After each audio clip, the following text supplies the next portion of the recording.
जय हिंद। स्वागत है आप सभी का एक बार फिर से ओजांग टाइम्स पर। तो रोज की तरह ही आज भी हम एक बहुत ही महत्वपूर्ण विषय पर को लेकर आए हैं, वो एक इम्पॉर्टेंट टॉपिक जो कि आज भारत में एक मुद्दा बना हुआ है।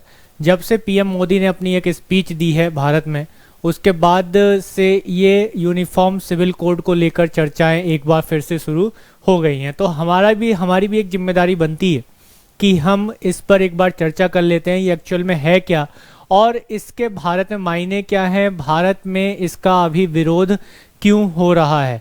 तो शुरुआत करते हैं अपने इस सेशन की एक टर्म के साथ। तो यहाँ पर एक जो आप न्यूज़ देख रहे हैं, एक न्यूज़ आपके सामने फ्लैश हो रही है, दिखाई दे रही है कि Muslims law board late night meet after PM push for uniform civil code. यानी कि यूनिफॉर्म सिविल कोड को लेकर पीएम मोदी ने अभी एक स्पीच दी थी जो कि मध्य प्रदेश में बीजेपी वर्कर्स के सामने भोपाल में उन्होंने एक स्पीच दी थी, जिसके बाद तुरंत जो है मुस्लिम ऑर्गेनाइजेशन या वोट्स जो बोर्ड हैं, मुस्लिम लॉ बोर्ड्स हैं, उनकी लेट नाइट मीटिंग हुई और इस पर उन्होंने विचार विमर्श चर्चा किया और लॉ कमीशन को कहीं ना कहीं अपने सुझाव को भेजने का यहाँ पे प्रयास उन्होंने किया है और अपने सुझाव भेजे हैं फॉर ऑल सिटीजन। तो यहाँ पे एक इक्वल राइट उन्होंने बात की है और उन्होंने कहा है कि two laws in same country, यानी कि एक देश में दो कानून नहीं हो सकते, नहीं एक साथ वर्क कर सकते हैं। तो constitution mention a equal right, उन्होंने ये भी कहा है पीएम मोदी ने कि जो कॉन्स्टिट्यूशन है वो सभी को एक इक्वल राइट देता है सभी सिटीजन्स के लिए। Even supreme court ruling had called for uniform law, उन्होंने सुप्रीम कोर्ट के भी कुछ केसेस की बात करते हुए उन्होंने कहा है कि सुप्रीम कोर्ट ने भी यूनिफॉर्म सिविल कोड को लाने की बात की है, यूनिफॉर्म लॉ को लाने की बात की है। तो यूनिफॉर्म लॉ क्या है, यूनिफॉर्म सिविल कोड क्या है, इस पर एक एक करके चर्चा करते हैं। तो जो पीएम मोदी ने अपनी स्पीच में कहा, जब वो अपने बीजेपी के जो कार्यकर्ता हैं उनको क्या कर रहे थे, एड्रेस कर रहे थे, उनसे बातें कर रहे थे, तो उस पर ये उन्होंने अपनी बातें रखी थी। इसके साथ ही अगर देखें तो इस स्पीच के बाद लगातार जो है जो अपोजिशन पार्टीज है, मेनली जो कांग्रेस है, उनकी तरफ से इसको क्रिटिसाइज किया जाने लगा, लगातार क्रिटिसाइज किया जाने लगा। जैसे अगर आप देख सकते हैं कि पी चिदम्बरम जी का ट्वीट है, इस ट्वीट में वो एक बात बोल रहे हैं कि जो यूनिफॉर्म सिविल कोड है ये एक तरीके से एक पूरी फैमिली को यानी इंडिया को के ऊपर ज़बरदस्ती थोपा जा रहा है, यहाँ के लोगों के ऊपर ज़बरदस्ती थोपा जा रहा है। यानी कि इंडिया की जो डाइवर्सिटी है, इन्होंने भी कॉन्स्टिट्यूशन का जिक्र लेते हुए कहा है, कॉन्स्टिट्यूशन को आधार बनाते हुए कहा है कि constitution of India recognise diversity and plurality among the people of India. यानी कि भारत की जो डाइवर्सिटी है उसको बढ़ावा देने की बात करता है कॉन्स्टिट्यूशन, उसको एक सेफ गार्ड प्रोवाइड कराता है। तो यहाँ कहीं ना कहीं ये भी कहा है इन्होंने कि एक फैमिली नीड टुगेदर अ ब्लड रिलेशनशिप, यानी कि जैसे एक फैमिली एक पूरे ब्लड रिलेशन के साथ एक दूसरे के साथ बंधा रहता है, ऐसी कॉन्स्टिट्यूशन जो है पूरे देश को, जो पॉलिटिकल और लीगल डॉक्यूमेंट है वो पूरे देश को एक फैमिली की तरह बांध के रखती है। तो यहाँ पर, और ये फैमिली कैसी है, एक डाइवर्स फैमिली है।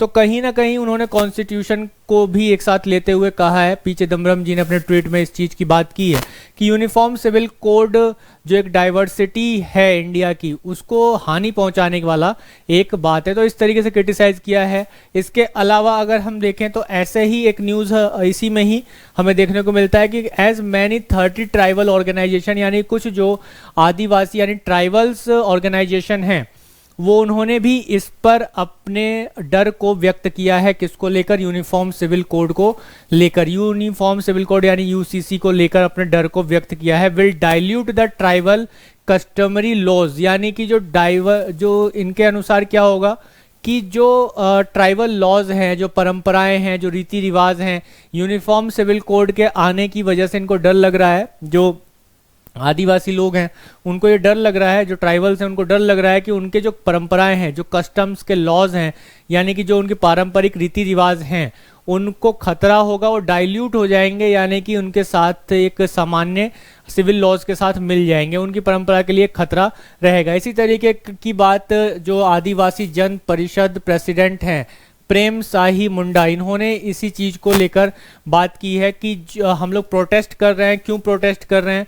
क्योंकि यूनिफॉर्म सिविल कोड जो है के कई वेरियस रीजन है हमारे प्रोटेस्ट करने के। क्या कि इनको डर लगता है कि ये दो ऐसे ट्राइबल लॉज, जिनमें से एक आता है छोटा नागपुर टेंडेंसी एक्ट और the Santhal Pargana act tendency act, ये जो दो एक्ट हैं इनको डाइल्यूट कर देगा, इनको ख़त्म कर देगा। इनका प्रभाव जो है यूनिफॉर्म सिविल कोड का प्रभाव इन दोनों एक्ट्स पर पड़ेगा, तो इन दोनों लॉज पर पड़ेगा। तो इससे क्या होगा कि इनका जो एक ट्राइबल लैंड है वो उसका प्रोटेक्शन ख़त्म हो जाएगा कहीं ना कहीं।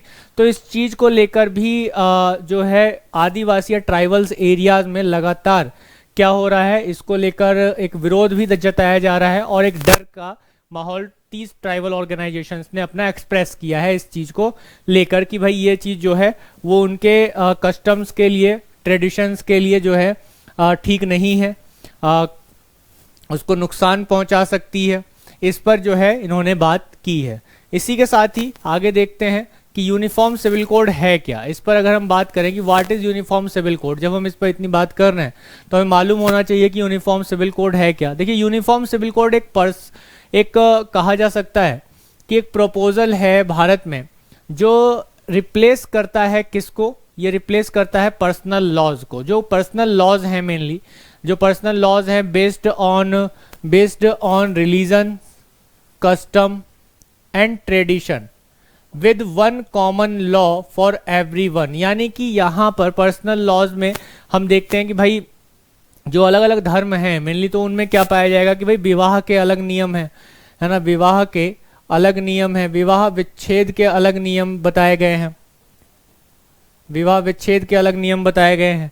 इसी प्रकार से जो है विरासत के हस्तांतरण की बात अलग अलग की गई है, बंटवारा जैसे होता है या फिर संपत्ति का एक दूसरे से आना। गोद लेने की के जो नियम है वो अलग अलग है, गोद लेने के नियम है, तो बच्चों गोद लेने के जो नियम होते हैं वो अलग अलग है सभी में। तो इन सब का एक ही लॉ हो जाएगा जो कि पर्सनल लॉज के रूप में देखा जाएगा, और ये बिना किसी भेदभाव के, जैसे religious, caste, creed, sexual orientation and gender, इनमें से किसी भी बिना किसी भेदभाव के सभी पर इन सब पर्सनल लॉज को हटाकर क्या किया जाएगा, एक यूनिफॉर्म लॉ लाना या यूनिफॉर्म करना, वही यूनिफॉर्म सिविल कोड के अंडर आता है। यूनिफॉर्म सिविल कोड हम उसी को ही कहते हैं, समान नागरिक संहिता इसी को ही कहा जाता है। बड़ा ही बेसिक सा कंसेप्ट है ये, ठीक है, कि यानी कि जो पर्सनल लॉज हैं, अपने अपने अलग अलग जो कस्टम्स हैं, मेनली खासतौर पे जो रूढ़िवादी कस्टम्स हैं, उनको हटाकर एक नए कस्टम, एक समान सभी के लिए इसमें कानून होने चाहिए। तो इस चीज़ की बात यहाँ पर की गई है। इसके साथ ही अगर हम यहाँ पर एक बात और देख लें कि सुप्रीम कोर्ट इस मामले में क्या कहता है, जैसे कि हमारे पीएम ने इस पर चर्चा की कि क्या यूनिफॉर्म सिविल कोड को लागू किया जा सकता है। तो पीएम मोदी ने इसमें अपने स्पीच में इस चीज़ को भी कहा कि सुप्रीम कोर्ट ने पहले भी कई बार ये डायरेक्शंस दी हैं कि एक यूनिफॉर्म लॉ लाया जाए, सभी के लिए लाया जाए। ऐसा कौन कौन से जजमेंट में सुप्रीम कोर्ट ने कहा है, तो ऐसा अगर आप देखेंगे तो एक बड़ा ही फेमस केस है 1985 का, 1985 का, जिसमें मोहम्मद अहमद खान वर्सेस शाह बानो बेगम के बीच का एक जजमेंट आया 1985 में, जिसमें सुप्रीम कोर्ट ने एक मेंटेनेंस, एक डाइवोर्स मुस्लिम वुमेन है जिसने डिमांड की थी अपने मेंटेनेंस की, जो उनके हस्बैंड थे जिन्होंने डाइवोर्स उन्हें दे दिया था, तो उनसे जो है डिमांड की थी कि भाई उन डाइवोर्स के बाद उसकी देखभाल करने वाला कोई नहीं था शाह बानो का। तो शाह बानो जो बेगम है, उन्होंने ये सुप्रीम कोर्ट में अर्जी डाली थी कि भाई उनको जो है मेंटेनेंस दिया जाए, उनका खर्चा दिया जाए। तो उस खर्चे को पूरा करने के लिए किनसे कहा गया, मोहम्मद अहमद खान से सुप्रीम कोर्ट ने ये कहा। तो यहाँ पर बाद में ये देखने को मिला कि एक तरह से जो है maintenance of former husband, the Supreme Court while deciding whether to give prevalences to the CrPC और the Muslim personal law called the implementation of the UCC. तो इस केस में भी सुप्रीम कोर्ट ने ये डायरेक्शन दिए कि भाई इस मामले में मेंटेनेंस जैसे देने के मामले में तलाक हो जाता है, तो यहाँ पर यूनिफॉर्म कोड होना चाहिए, यूनिफॉर्म सिविल कोड होना चाहिए, क्योंकि कहीं ना कहीं पर्सनल लॉज में कुछ और ही बातें यहाँ पर लिखी हुई थी। इसके अलावा एक और केस हमें देखने को मिलता है on government to implement the UCC uniform civil code in 1995। 1995 में एक और केस हमें देखने को मिलता है, और ये जो केस है वो कौन सा केस है? सरला मुदगल जजमेंट। जो सरला मुदगल जजमेंट है वो एक केस है। And in the Paulo Coutinho versus Maria Luiza Valentina Pereira, ये जो केस है ये 2019 का केस है। यानी कि एक केस 1985, एक केस 1995 और एक केस 2019 जो कि रिसेंट का केस है। इन सभी केसेस में सुप्रीम कोर्ट ने यूनिफॉर्म लॉज को लाने की बात की है, और ये ऐसे केसेस हैं जिसमें पर्सनल लॉज की वजह से महिलाओं को, या फिर एक तरीके से मेनली जो देखा गया है वो डाइवोर्स के मामले में देखा गया है। इसमें इस तरीके के जो केसेस हैं वो डाइवोर्स के मामले में आए हैं। डाइवोर्स के बाद मेंटेनेंस का ना देना, और इसके अलावा जो है प्रॉपर्टी का जो डिस्ट्रीब्यूशन है, या कहा जा सकता है विरासत का जाना, अपने बहन के हाथों में जाएगा या फिर भाई के हाथों में जाएगा।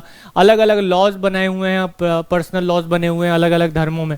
तो उस चीज़ को लेकर यहाँ पे केसेस आए, और अलग अलग केसेस में सुप्रीम कोर्ट ने यूनिफॉर्म सिविल कोड को लागू करने की बात की, समान नागरिक संहिता को लागू करने की बात की, जिसका जिक्र अभी पीएम मोदी ने अपने भोपाल के इस स्पीच में अपने कार्यकर्ताओं के सामने भी किया था। तो इस चीज़ को बेस बनाकर सुप्रीम कोर्ट के जो डिसीजंस हैं उसको बेस बनाकर कहीं ना कहीं भारत सरकार ये भी चाहती है कि इस को लेकर डिसीजन आए और यूनिफॉर्म सिविल कोड लागू किया जा सके। इसके अलावा अगर आप बात करेंगे तो 2019 का जो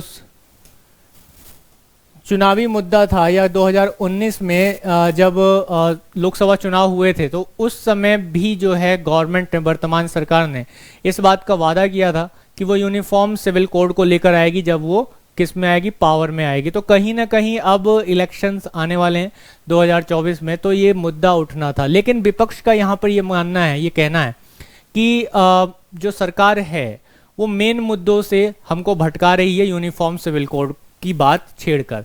अगर हम इंडिया में बात करें तो इंडियन स्टेट्स अभी कौन कौन से हैं जहां यूनिफॉर्म सिविल कोड है। जैसा कि अगर जब हम इसकी बात करते हैं यूनिफॉर्म सिविल कोड की, कि इंडिया में कहां कहां पर हैं और ये कैसे हैं, तो हमें कभी भी इग्नोर नहीं करना चाहिए गोवा को।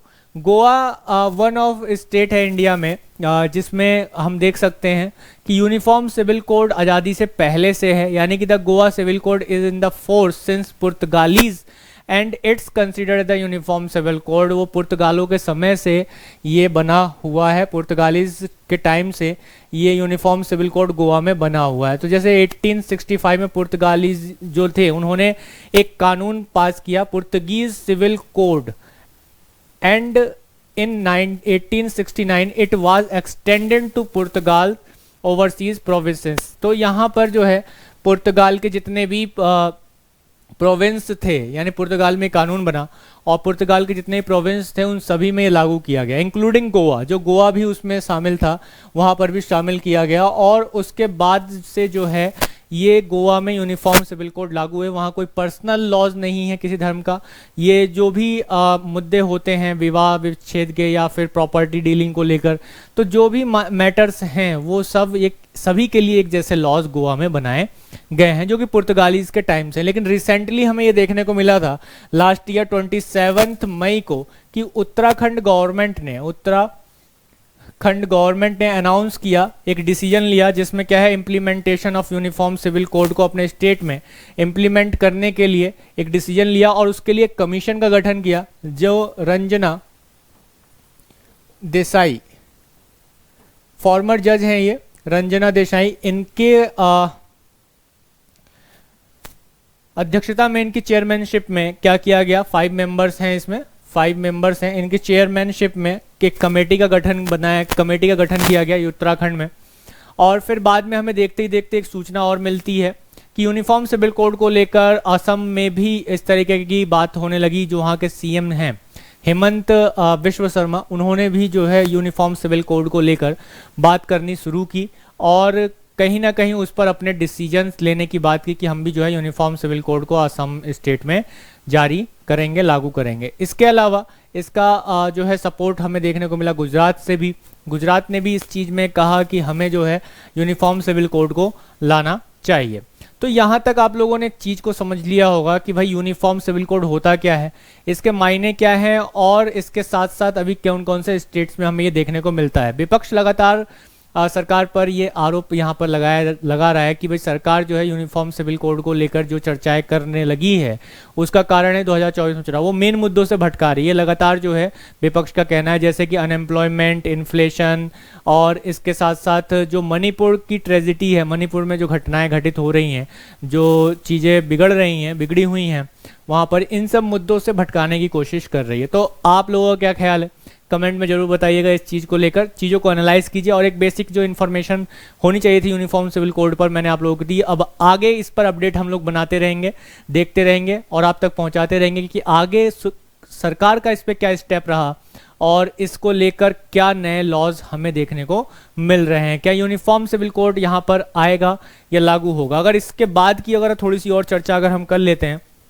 तो अगर हम भारत में देखें, भारत में अगर एक चीज को यहाँ पे समझने की कोशिश करें, तो भारत के संविधान में, कॉन्स्टिट्यूशन में इसका जिक्र पार्ट 4 में किया गया है। पार्ट 4 में, जो कि डीपीएसपी है, यानी कि directive principle of state policies में किया गया है, और इसके आर्टिकल 44 में इसके बारे में बताया गया है। यानी कि डीपीएसपी में आर्टिकल 44 में ये कहा गया है कि सरकार ये प्रयास करे कि राज्यों में या देश में जो है यूनिफॉर्म, यानी कि एक सिंगल लॉ, यूनिफॉर्म लॉ को लागू किया जा सके। तो यहाँ पर एक कॉन्स्टिट्यूशनल बैकग्राउंड बहुत अच्छे से जुड़ता है। जब हम लॉज की बात कर रहे हैं, किसी कोड की बात कर रहे हैं, तो कहीं ना कहीं जो है कॉन्स्टिट्यूशन से इसका जिक्र तो बनना है। तो देखते हैं आगे सरकार के क्या कदम होते हैं, इस पर हम लगातार अपडेट लेते रहेंगे। लेकिन ये बहुत ही महत्वपूर्ण पक्ष है जब हम यूपीएससी से रिलेटेड बात करते हैं, अपनी परीक्षाओं की या अन्य परीक्षाओं में जो करंट अफेयर्स का मैटर है वो आपको यहाँ से बहुत अच्छे से चीज़ों को समझने में सहायक बन सकता है। तो मैं आशा करता हूँ कि मेरे द्वारा दी गई सूचना आप लोगों के लिए बहुत ही ज़्यादा लाभकारी सिद्ध हो। इसी के साथ ही हम अगले सेशन में, अगले सेगमेंट में नई चीज़ों पर बात करेंगे, नए एस्पेक्ट लेकर आएंगे, ताकि आपकी समझ हम और अच्छे से विकसित कर सकें और आप तक हम पहुंच सकें। जो लोग भी पहली बार देख रहे हैं, चैनल को सब्सक्राइब जरूर कर दें, लाइक कर दें, शेयर करना ना भूलें। तब तक अपना ध्यान रखें, खुश रहें, मस्त रहें, ज़बरदस्त रहें। मिलते हैं अगले सेशन में। जय हिंद।